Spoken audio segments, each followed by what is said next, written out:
साथियों नमस्कार। टीचरशिप में आप सभी का एक बार फिर से स्वागत है। साथियों इस वीडियो में हम पंडित सुंदरलाल शर्मा मुक्त विश्वविद्यालय से प्री डीएलएड एवं प्री बीएड हेतु गणित का सॉल्व पेपर देखने वाले हैं। इसके पहले वाले वीडियो में हमने पूरे 100 क्वेश्चन का तैयारी कर चुके हैं। इसके पहले वाला पार्ट, इस वीडियो में हम गणित का और सामाजिक विज्ञान का देखने वाले हैं। तो निश्चित रूप से चलिए स्टार्ट करते हैं।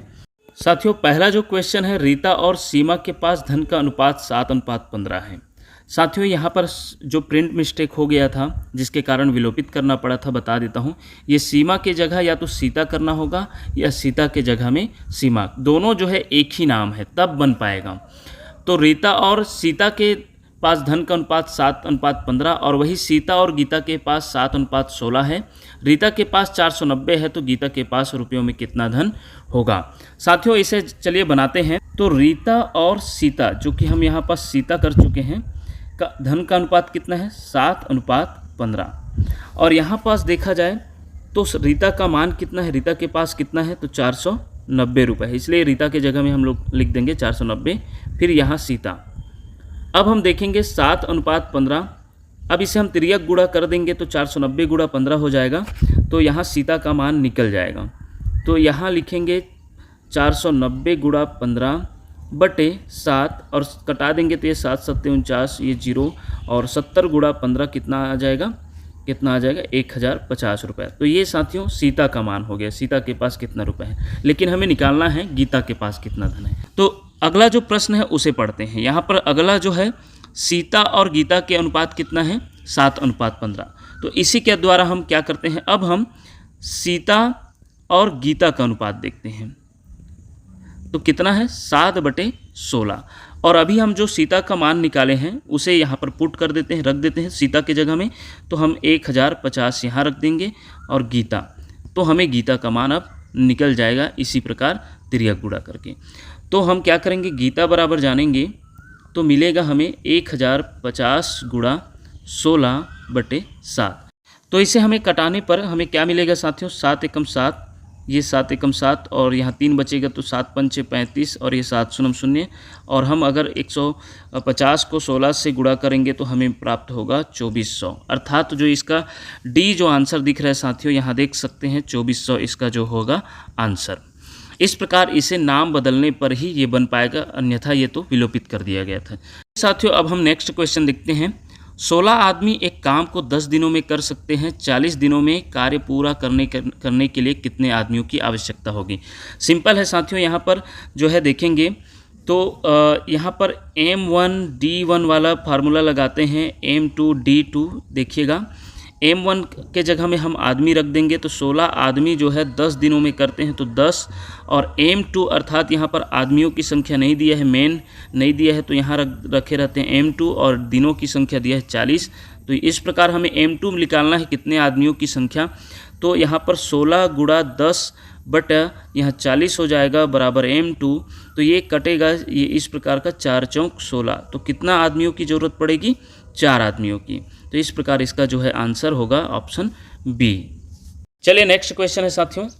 3 वर्ष पहले पिता की आयु उसके पुत्र की आयु की 7 गुनी थी। वर्तमान में पिता की आयु उसके पुत्र की आयु की 5 गुनी है। पिता और पुत्र की वर्तमान आयु में क्रमशः क्या है। तो साथियों इसे सॉल्व करते हैं। ध्यान दीजिएगा, यहाँ पर बोला जा रहा है कि 3 वर्ष पहले पिता की आयु, तो 3 वर्ष पहले की बात हो रही है। तो 3 वर्ष पहले क्या थी, पुत्र की आयु की 7 गुनी थी। तो पुत्र की आयु को हम मान लेते हैं x, तो पिता की आयु क्या हो जाएगी 7x। तो दोनों का अनुपात हो जाएगा 7x/x। अब हम वर्तमान की बात करेंगे। तो वर्तमान में 3 वर्ष पहले तो 7x/x रहा, तो वर्तमान में हम करेंगे तो 3 वर्ष बाद आ जाएंगे, अर्थात हम दोनों में 3 जोड़ देंगे। पिता के आयु में भी 3 और पुत्र के आयु में भी 3 जोड़ देंगे, तब क्या हो जाएगी, बोला जा रहा है 5 गुना हो जाएगी। अर्थात पिता का ऊपर में 5 गुना और नीचे में 1 लिख देते हैं। इसे जब हम सॉल्व करते हैं साथियों तो तिर्यक गुणा करते हैं तो हमें मिलेगा 1 से गुणा करने पर 7x + 3 ही रहेगा, और 5 से गुणा करेंगे तो यह हो जाएगा 5x धन 5 तिया 15। हम 7x की तरफ 5x को ले आएंगे इस प्रकार, और 15 की ओर ले जाएंगे 3 को, तो ये मिलेगा 7x में 5x घटाने पर 2x, और 15 में 3 घटाएंगे तो हमें मिलेगा 12, और 2 छक्के 12। ये x की वैल्यू हमें 6 मिला, हम अब जानेंगे कि वर्तमान आयु। तो पिता की वर्तमान आयु क्या है? पिता की वर्तमान आयु 7x-3 है, अर्थात x के जगह में 6 रखेंगे और 3, ये 7 छक्के 42, 42 और 3 क्या हो जाएगा 45। और पुत्र की बात करेंगे तो पुत्र का है x+3 अर्थात 6-3 तो ये हो जाएगा 9। तो पिता की आयु 45 और पुत्र की आयु 9, अर्थात हमें कहाँ दिख रहा है? ऑप्शन ए में दिख रहा है। तो ऑप्शन ए इसका आंसर होगा। चलिए अब नेक्स्ट क्वेश्चन देखते हैं। थीटा बराबर यदि 30 डिग्री है तो sine square theta plus cos square theta का मान क्या होगा? साथियों याद रखिएगा, यह फार्मूला है त्रिकोणमिति का, जिसमें हम sine square theta plus cos square theta का मान पूछा जा रहा है। और थीटा की जगह में यदि हम 30 डिग्री रखते भी हैं तो इसमें कोई फ़र्क नहीं आएगा इसके मान में, कि sine square theta plus cos square sine square 30 degree plus cos square 30 degree का मान भी 1 ही होगा, अर्थात इसका जो आंसर होगा ऑप्शन बी होगा। ये फार्मूला है साथियों सर्वसमीका का, तो इसका जो आंसर है ऑप्शन बी होगा। चलिए साथियों नेक्स्ट क्वेश्चन देखते हैं। 36 किलोमीटर प्रति घंटा की गति से चल रही 110 मीटर लंबी रेलगाड़ी 132 मीटर लंबे पुल को पार करने में कितना समय लेती है? साथियों सबसे पहले इसे बनाने के लिए हम क्या करेंगे? सबसे पहले किलोमीटर प्रति घंटा को मीटर प्रति सेकंड में चेंज करेंगे, क्योंकि लंबाई जो है मीटर में दिया है। तो चलिए चेंज करते हैं। तो 36 किलोमीटर को चेंज करने के लिए हम क्या करेंगे? 5/18 का गुणा करेंगे, तो यह चेंज हो जाएगा 18 दूनी 36 और 2 पंचे 10 मीटर प्रति सेकेंड, ये हो जाएगा इसकी गति स्पीड। और यहाँ पर कुल दूरी की बात करेंगे, कुल दूरी की, तो इसमें आप सभी को पता होगा कि कुल दूरी में हम जो है रेलगाड़ी की जो लंबाई होती है उसे भी जोड़ देते हैं और पुल की लंबाई भी। तो 110 प्लस हो जाएगा 132, अर्थात क्या मिलेगा हमें? इसमें मिलेगा 242। यह कुल दूरी हो गया। इस प्रकार अब हम समय निकालेंगे। समय पूछा गया है तो आप सभी को मालूम होगा समय बराबर होता है दूरी बटे चाल। तो दूरी कितना है? 242 है और चाल कितना है यहाँ पर? 10 मीटर प्रति सेकेंड। जब हम 242 में 10 का भाग देंगे तो हमें मिलेगा 24.2 सेकेंड। इस प्रकार साथियों देखा जाए तो इसका जो आंसर होगा ऑप्शन सी होगा। तो ऑप्शन सी इसका आंसर होगा। चलिए साथियों अब हमारा नेक्स्ट क्वेश्चन है। त्रिभुज ABC में कोण BAC बराबर 90 डिग्री और AD BC पर लंबवत खींचा गया है। यदि BD बराबर 9 सेंटीमीटर और CD बराबर 36 सेंटीमीटर है तो AD की लंबाई सेंटीमीटर में क्या होगी? देखिए साथियों यहाँ पर ये प्रश्न के अनुसार हमने यहाँ पर डायग्राम बनाया है कि कोण जो है BAC क्या है? 90 डिग्री का, इस प्रकार। फिर यहाँ पर AD को जो है BC पर लंब भी दिखाया गया है, देख सकते हैं। और उसके बाद BD की लंबाई, यहाँ पर BD की लंबाई जो है 9 सेंटीमीटर, ये भी है, ये देख सकते हैं। उसके बाद यहाँ पास CD की लंबाई जो दिया है वो 36 सेंटीमीटर इस प्रकार दिया गया है। अब हमें ज्ञात करना है साथियों कि AD की लंबाई क्या होगी। तो ये एक प्रमेय है साथियों, जिसमें प्रमेय के अनुसार AD² बराबर BD इंटू CD, अर्थात यहाँ जो लंब खींचा है उसका स्क्वायर बराबर इसका जो खींचा गया है 2 भाग में बटा है उसके गुणनफल के बराबर होता है। तो जो यहाँ पर हम मान रखेंगे BD का मान 9 और CD के मान 36, तो AD का स्क्वायर के बराबर में है। तो स्क्वायर को हम जब इधर पक्षांतर करेंगे तो वर्गमूल में आएगा, और 9 को फिर 36 को 9 गुणा 2 लिख सकते हैं, 9 दूनी 18 दूनी 36। और जब वर्गमूल में डबल पेयर बनाते हैं तो 9 गुणा 9 का 9 हो जाएगा और यह 2 गुणा 2 का 2, इस प्रकार 9 दूनी यह 18। तो AD का मान निकल के आता है 18 सेंटीमीटर, इसलिए इसका जो आंसर हो जाएगा साथियों ऑप्शन सी 18। तो चलिए साथियों हमारा नेक्स्ट क्वेश्चन है। यदि A इक्वल B की power x, B equal C की पावर y एवं C इक्वल A की पावर z हो तो x, y, z का मूल्य क्या होगा? देखिएगा साथियों यहाँ पर जो दिया है बारी बारी उसे हमें पहला, दूसरा, तीसरा समीकरण के रूप में लिख दिया। अब हम क्या करेंगे? समीकरण 2 का मान, यहाँ पर B इक्वल C की पावर y है, उसे हम समीकरण 1 में रखने जा रहे हैं, क्योंकि यहाँ पर B दिखाई दे रहा है। इस B के जगह में रखेंगे तो B के जगह यहाँ पर है और B का मान क्या है? C की पावर y। तो यहाँ पर हम C की पावर y लिख दिए। अब हम क्या करेंगे? इसे हम C जब पावर में मल्टीप्लाई होता है तो C की पावर क्या आ जाएगा? C की पावर xy आ जाएगा। इसे हम समीकरण 4 के रूप दे देते हैं। उसके उसके बाद क्या करेंगे हम, इसे समीकरण 4 देने के बाद समीकरण 3 का मान क्या है, c बराबर a की पावर z है। इसे हम क्या करते हैं, अब समीकरण 4 में रख देते हैं। तो c का मान यहाँ पर क्या है, a की पावर z। तो अब फिर से हम पावर मल्टीप्लाई होगा तो हमें एक्स वाई जेड मिलेगा। इस प्रकार a की इक्वल a की पावर एक्स वाई जेड मिलेगा, जिसे हम a को हम a की पावर 1 भी लिख सकते हैं, क्योंकि हर कोई भी नंबर हो अगर वो अकेले है तो उसमें पावर 1 होता ही है। तो ये पावर 1 है और यहाँ पर एक्स वाई जेड, जब हम इसका आधार बराबर हो तो घात भी बराबर होता है, इसलिए एक्स वाई जेड बराबर 1 होगा। इस प्रकार इसका जो आंसर होगा साथियों ऑप्शन सी होगा। चलिए नेक्स्ट क्वेश्चन है साथियों, 1287 गुणा 589 का इकाई अंक क्या होगा। यहाँ पर देख सकते हैं एक संख्या का इकाई अंक 7 है और दूसरे संख्या का इकाई अंक 9 है। दोनों का गुणा कर देंगे तो कितना आएगा, 7 निया 63। अब 63 का इकाई अंक क्या होगा साथियों, 3, अर्थात इसका जो आंसर होगा ऑप्शन ए होगा। चलिए नेक्स्ट क्वेश्चन है साथियों 109 नंबर का, यदि x प्लस 1/x इक्वल √2 हो तो x square plus 1/x square into x cube plus 1/x cube का मान ज्ञात कीजिए। साथियों एक फार्मूला होता है, 1x प्लस 1/x बराबर a हो तो x square plus 1/x square का मान a स्क्वायर माइनस 2 आना चाहिए, और वही क्यूब में जो है a क्यूब माइनस 3a आना चाहिए। तो साथियों यहाँ पर भी देखा जाए तो a के जगह में √2 दिखाई दे रहा है निश्चित रूप से।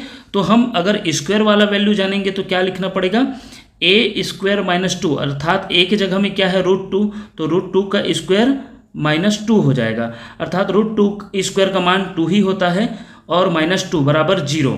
तो इस वाले वैल्यू के जगह में तो हमें 0 रखना है।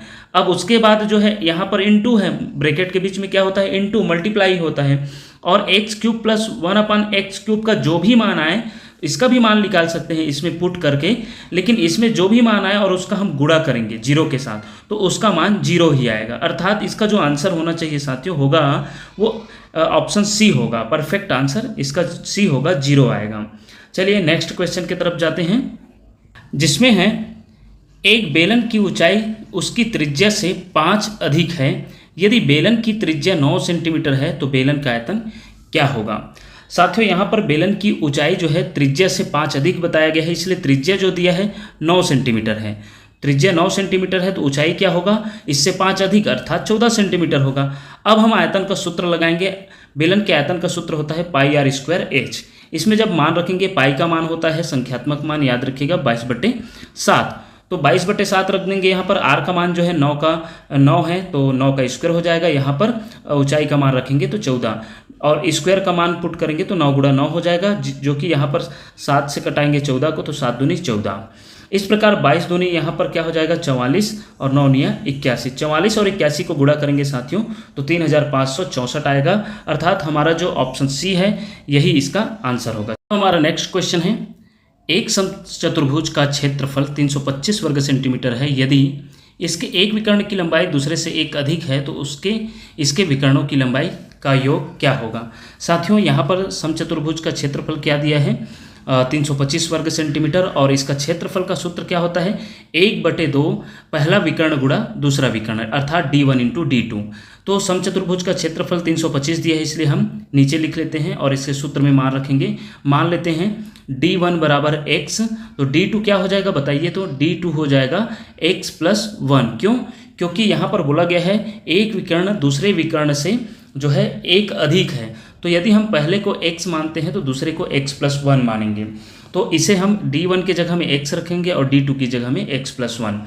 तो साथियों 2 को हम इधर पक्षांतर कर देंगे तो 325 की ओर आकर वो 1/2 से वो 2 हो जाएगा, और यहाँ पर x का अंदर गुणा करेंगे तो x गुणा x स्क्वायर, और 1 से गुणा होगा तो x, और इस प्रकार 325 गुणा ये हो जाएगा 650, और यहाँ पर x स्क्वायर प्लस x, और हम 650 को यदि हम इस ओर पक्षांतर करते हैं तो हमें मिलेगा x square plus x minus 650, ये माइनस में चला जाएगा और कुछ नहीं बचेगा इधर, तो बराबर 0।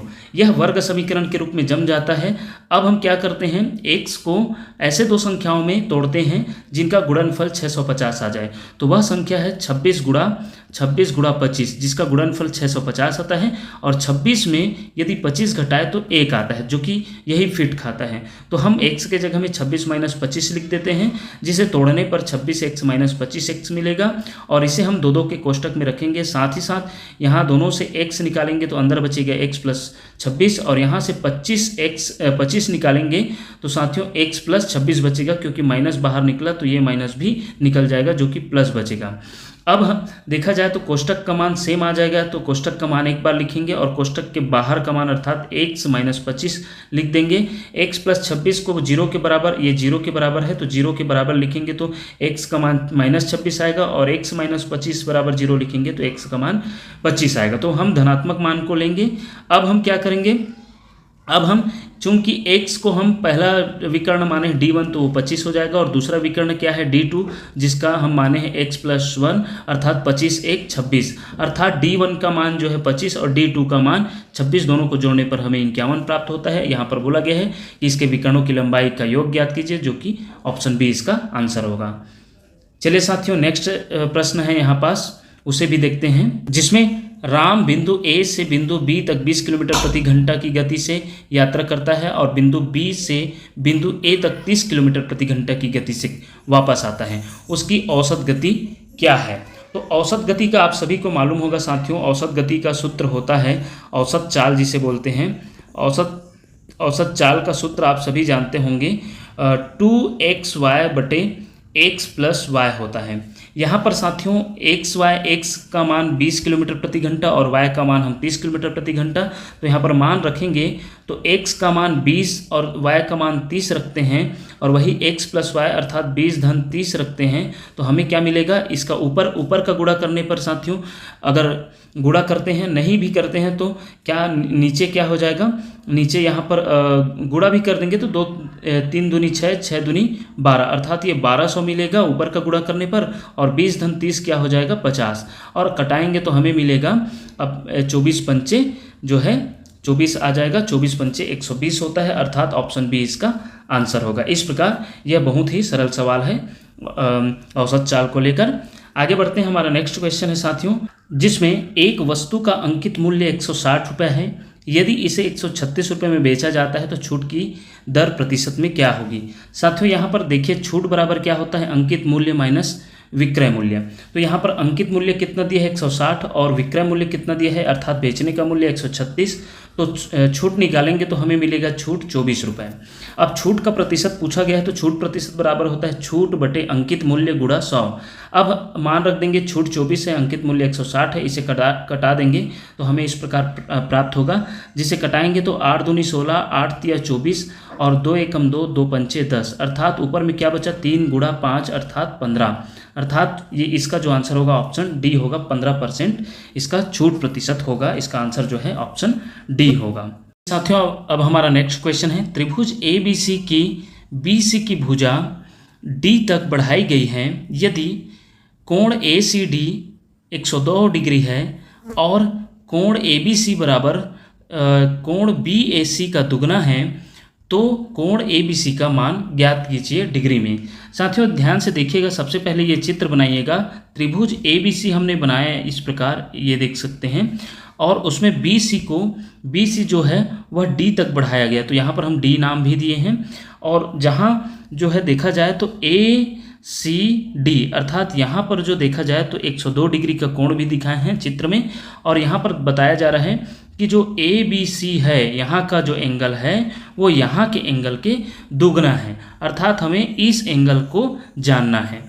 तो चलिए साथियों इसे हम यहाँ पर बनाए हैं, देखिएगा पूरा हम इस पे जो प्रश्न है उससे उतार दिए हैं, और हम जानते हैं जो बाह्य कोण बनता है वो अंदर जो सम्मुख कोण बनते हैं उसके क्या होते हैं योगफल के बराबर होता है। इसलिए हम क्या कर देते हैं, कोण ABC प्लस कोण BAC अर्थात इस कोण और इस कोण को जोड़ के हम 102 दिखाएंगे, क्योंकि जो अंदर सम्मुख कोण होते हैं वो बाह्य कोण के योगफल के बराबर होते हैं।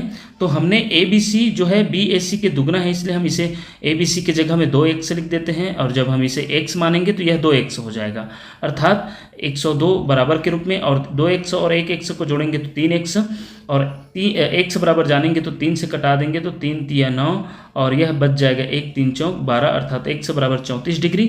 चूंकि हमें कोण ABC का मान जानना है, पूछा गया है, जो कि 2x माने हैं, तो 2x का मान है 34 और 34 दूना 68। तो इस प्रकार ऑप्शन बी इसका आंसर होगा।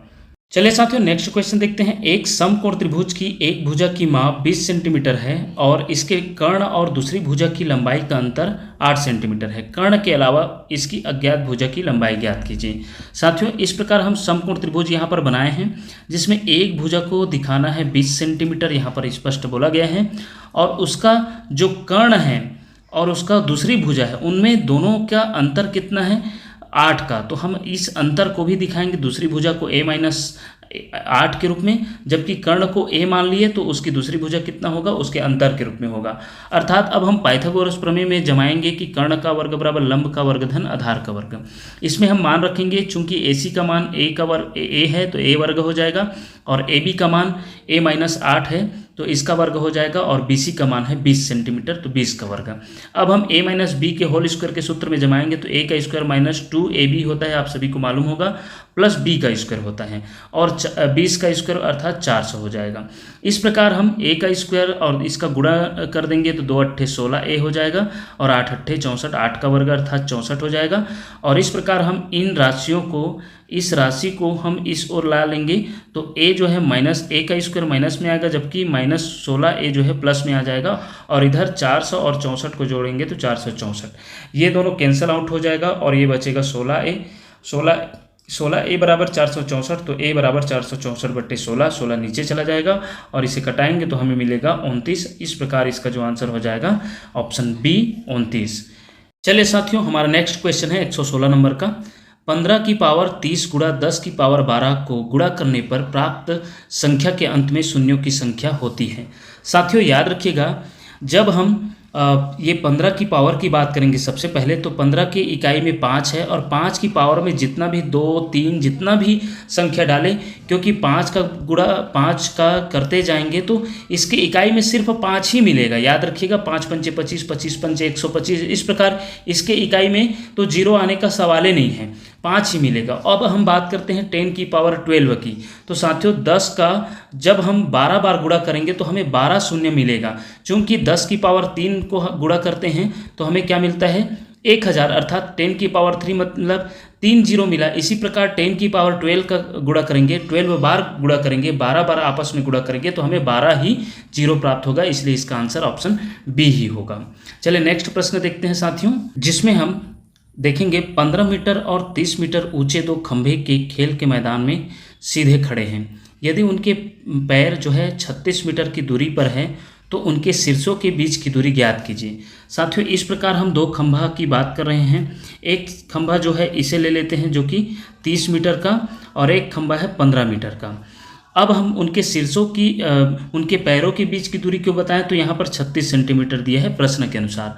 अब ये बोला जा रहा है कि उनके शीर्षों की दूरी ज्ञात कीजिए, हमें इसे ज्ञात करना है। तो हम क्या करेंगे, हम इसे ट्रायंगल शेप में ज्ञात कर लेंगे। चूंकि ये 36 है तो ये भी 36 होगा, और इसके जो है देखा जाए तो इस 15 के सीधा ये दुगना है, तो इसके यहाँ तक कितना होगा, यहाँ तक होगा 15, अर्थात ये हो गया 15 और ये हो गया 36। अब हमें ये कर्ण को जानना है, अर्थात यह जो है AC की लंबाई को जानना है। तो सिंपल देखा जाए तो यह किस में बन जाएगा हमारा, पाइथागोरस प्रमेय से। तो AC स्क्वायर बराबर क्या होता है, AB का स्क्वायर प्लस BC का स्क्वायर।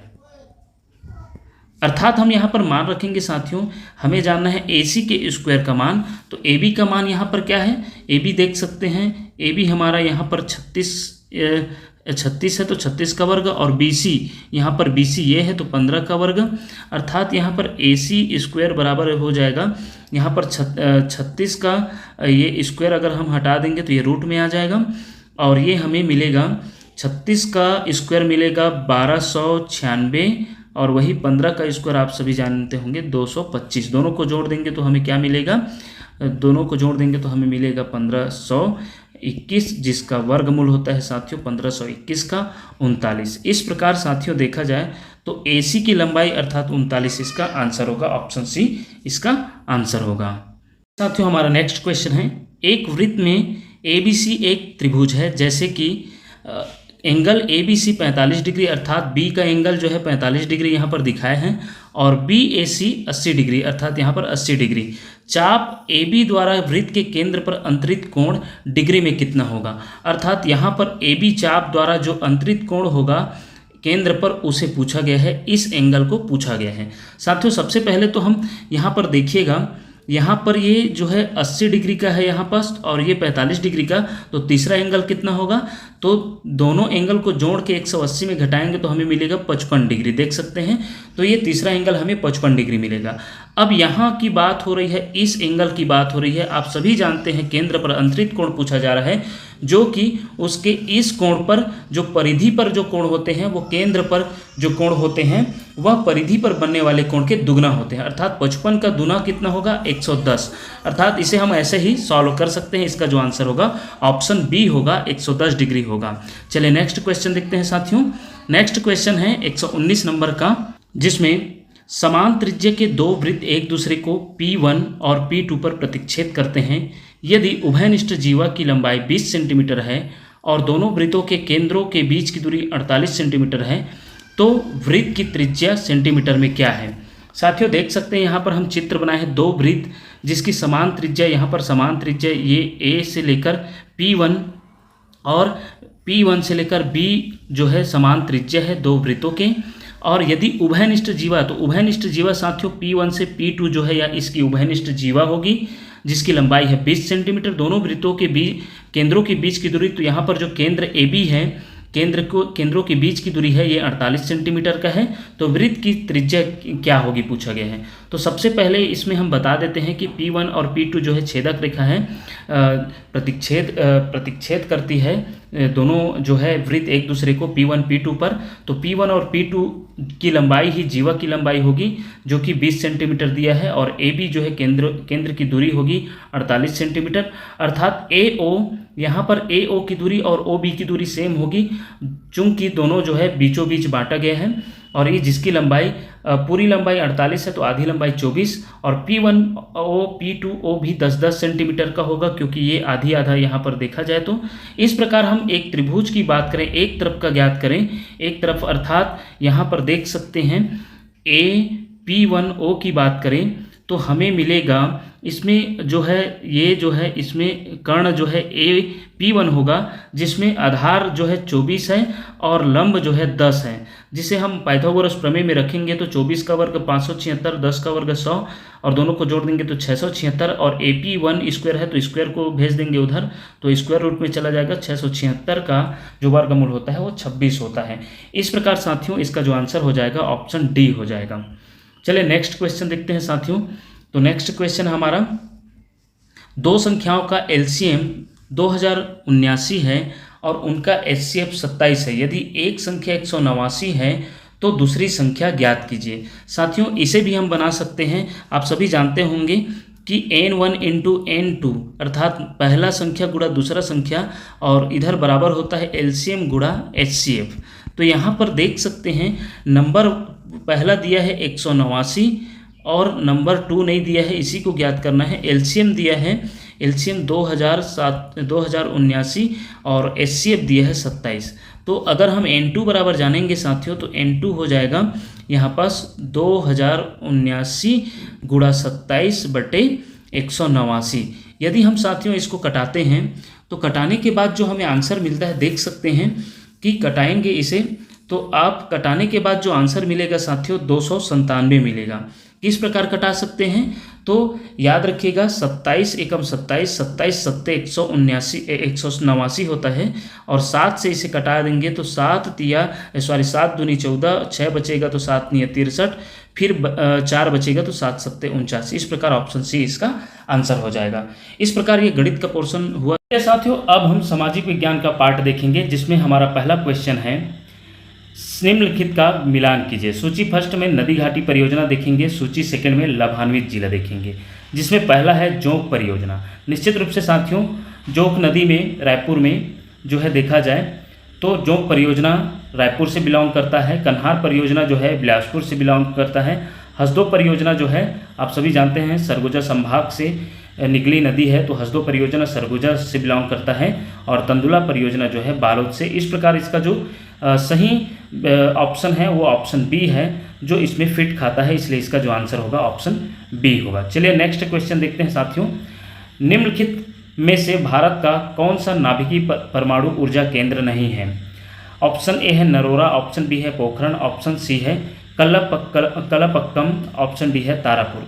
साथियों याद रखिएगा, ऑप्शन बी जो है इसका आंसर होगा, यह परमाणु ऊर्जा केंद्र नहीं है। पोखरण में जरूर परमाणु का जो है सबसे पहले बार जो है पोखरण में ही परमाणु का क्या बोलते हैं टेस्ट किया गया था, तो लेकिन यह जो है नाभिकीय परमाणु ऊर्जा केंद्र नहीं है। ऑप्शन बी इसका आंसर होगा। चलिए नेक्स्ट देखते हैं। ब्राज़ील में पाया जाने वाला कंपोस्ट है, तो याद रखिएगा ब्राज़ील में पाया जाने वाला कंपोस्ट एक उष्णकटिबंधीय घास का मैदान है। ऑप्शन बी इसका आंसर होगा। अगला प्रश्न है, छत्तीसगढ़ का सामत सरना है, तो ऑप्शन डी जो है इसका आंसर है साथियों, मंदिर जो है इसका आंसर होगा। छत्तीसगढ़ का सामत सरना मंदिर है। चलिए नेक्स्ट देखते हैं साथियों। विश्व में भारत का सबसे ऊंचा सड़क मार्ग निम्नलिखित में से कौन सा है? ऑप्शन ए है मनाली लेह, ऑप्शन बी है उधमपुर श्रीनगर, ऑप्शन सी है ईटानगर पासीघाट, ऑप्शन डी है शिलांग सिलचर। साथियों याद रखिएगा भारत का सबसे ऊंचा सड़क मार्ग मनाली लेह है। ऑप्शन ए इसका आंसर होगा। चलिए नेक्स्ट देखते हैं। किस काल में कर प्रणाली प्रधान थी? ऑप्शन ए है महाजनपद काल, ऑप्शन बी है गुप्त काल, ऑप्शन सी है मौर्य काल, और ऑप्शन डी है वैदिक काल। साथियों इसका ऑप्शन ए आंसर है, महाजनपद काल है। चलिए नेक्स्ट देखते हैं। निम्नलिखित में से कौन सा युग्म गलत है? ऑप्शन ए है पूरा पाषाणिक काल भीमबेटका, ऑप्शन बी है नवपाषाणिक काल मेहरगढ़, ऑप्शन सी है महापाषाणिक काल हल्लूर। उपर्युक्त में से कोई नहीं। साथियों इसका जो आंसर है ऑप्शन सी है महापाषाणिक काल हल्लूर जो है इसका गलत युग्म है। अगला प्रश्न देखते हैं। तवा मत्स्य संघ मछुआरे की सहकारी समितियों का एक संघ जो जंगलों से विस्थापित निवासियों के अधिकारों के लिए लड़ रहा है, किस राज्य में है? साथियों इसका जो आंसर होगा मध्य प्रदेश है। ऑप्शन बी इसका आंसर होगा। चलिए नेक्स्ट देखते हैं।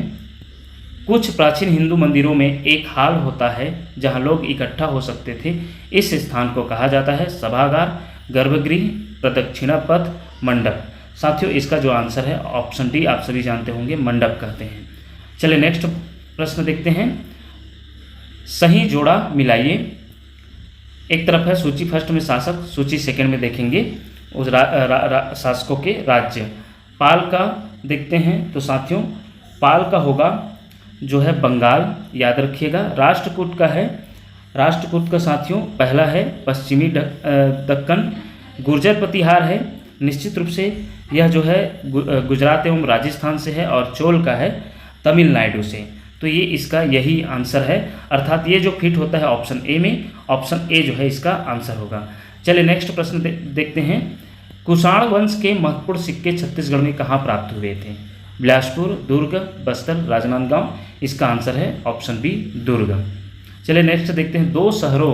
दो शहर एन और एम ग्रीनविच से क्रमशः 15 अंश पूर्व तथा 15 अंश पश्चिम में स्थित हैं। इन दो शहरों के समय में कितना अंतर होगा? साथियों इसका जो आंसर होगा ऑप्शन बी होगा, 2 घंटे होगा। चलिए नेक्स्ट देखते हैं। भारत में उष्णकटिबंधीय वर्षा वन पाए जाते हैं मध्य प्रदेश में, हिमाचल प्रदेश में, अंडमान निकोबार द्वीप समूह में, छत्तीसगढ़ में। तो साथियों याद रखिएगा यह ऑप्शन सी इसका आंसर है, अंडमान निकोबार द्वीप समूह। चलिए नेक्स्ट प्रश्न देखते हैं। निम्नलिखित में से कौन सा विश्व का फल का बगीचा कहा जाता है? भूमध्य सागरीय प्रदेश, ऑस्ट्रेलिया में क्वींसलैंड, दक्षिण अफ्रीका का संतरा प्रदेश, भारत की कश्मीर घाटी। तो इसका जो आंसर है साथियों भूमध्य सागरीय प्रदेश, ऑप्शन ए इसका आंसर होगा। नेक्स्ट प्रश्न है। बिग बियर उदाहरण है आकाशगंगा का, नक्षत्र मंडल का, उपग्रह का, पर्वत श्रृंखला का। साथियों इसका आंसर होगा ऑप्शन बी नक्षत्र मंडल का। चलिए नेक्स्ट देखते हैं। सही सुमेलित कीजिए। फर्स्ट सूची फर्स्ट, सूची सेकंड। सूची फर्स्ट में स्थानीय हवाएं, सूची सेकंड में स्थान। सिराको, साथियों सिराको का जो है सहारा मरुस्थल है, तो ए का चौथा। फिर फोन जो दिया है उसका आंसर होगा फर्स्ट स्विट्जरलैंड। चिनूक है, चिनूक जो है साथियों कनाडा का है, और चिनूक जो है कनाडा का स्थानीय हवाएं हैं, और ब्लैक रोलर जो है देखा जाए तो अब एक बचा है उत्तरी अमेरिका। इस प्रकार इस देखा जाए तो इसका जो आंसर होगा साथियों ऑप्शन सी होगा। इस प्रकार का जो सुमेलित हो रहा है वो ऑप्शन सी है, ऑप्शन सी इसका आंसर होगा। चलिए नेक्स्ट देखते हैं। अभियानों के फलस्वरूप महिलाओं के संरक्षण के लिए नए कानून बने। निम्नलिखित प्रताड़नाओं में से किस एक के कारण महिलाओं को संरक्षित करने के लिए 2005 में एक कानून बना? ऑप्शन ए है बच्चों के साथ दुर्व्यवहार, असमान वेतन, घरेलू हिंसा, यौन प्रताड़ना। साथियों इसका जो आंसर होगा ऑप्शन सी घरेलू हिंसा। चलिए नेक्स्ट देखते हैं। जनपद पंचायत के कार्यों के विषय में निम्नलिखित दो कथनों 1 और 2 पर विचार कीजिए, सही उत्तर का चयन कीजिए। जनपद पंचायत जिला स्तर पर विकास योजनाएं निर्धारित करती है। दूसरा है जनपद पंचायत ग्राम पंचायतों के मध्य धन वितरण नियमित करने में जिला परिषद की सहायता करती है। चलिए कूट देखते हैं। तो इसमें जो है दिया है एक गलत है और 2 सही हैं। 1 और 2 दोनों सही हैं, 1 और 2 दोनों गलत है, 1 सही है, 2 गलत है। तो साथियों याद रखिएगा इसका जो आंसर होगा ऑप्शन ए होगा। पहला जो कथन दिखा है वो गलत है और दूसरा कथन सही है, तो ऑप्शन ए इसका आंसर होगा। चलिए नेक्स्ट प्रश्न देखते हैं। छत्तीसगढ़ का गांधी किसे कहते हैं? निश्चित रूप से साथियों पंडित सुंदरलाल शर्मा जी को छत्तीसगढ़ का गांधी कहा जाता है। नेक्स्ट प्रश्न देखते हैं। भारत में उच्चतम न्यायालय की स्थापना कब हुई? तो साथियों याद रखिएगा भारत में 28 जनवरी 1950 को उच्चतम न्यायालय की स्थापना हुई, यही इसका आंसर होगा। निश्चित रूप से साथियों हमने ये रही गणित और सामाजिक विज्ञान का इसमें जो बचा हुआ पार्ट था उसे हमने इस वीडियो में पूरा किए। तब तक के लिए आने वाले वीडियो का इंतजार कीजिए। तब तक के लिए देखते रहिए आपका अपना चैनल टीचरशिप। धन्यवाद साथियों।